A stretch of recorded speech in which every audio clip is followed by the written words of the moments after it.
శ్రీ లక్ష్మీ నృసింహ పరబ్రహ్మణే నమః.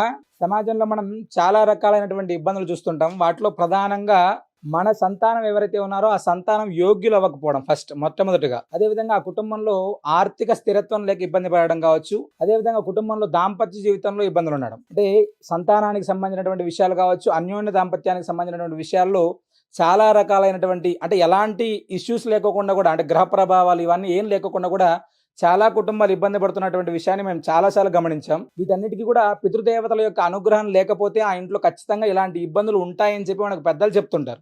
శాస్త్రం చెప్తున్నటువంటి మాట. పితృదేవత అనుగ్రహం అనేటువంటిది ఏ కుటుంబంలో ఉంటుందో ఆ కుటుంబ వృద్ధి అనేటువంటిది కలుగుతుంది. పితృదోషాల ప్రభావం ఏ కుటుంబంలో అయితే ఉంటుందో ఆ కుటుంబ వృద్ధి లేకోకుండా ఆర్థికంగా, ఆరోగ్యంగా ఇలా వివిధ రకాలైనటువంటి కారణాలతోటి ఆ కుటుంబం ఇబ్బంది పడేటువంటివి ఎక్కువగా వస్తుంటాం.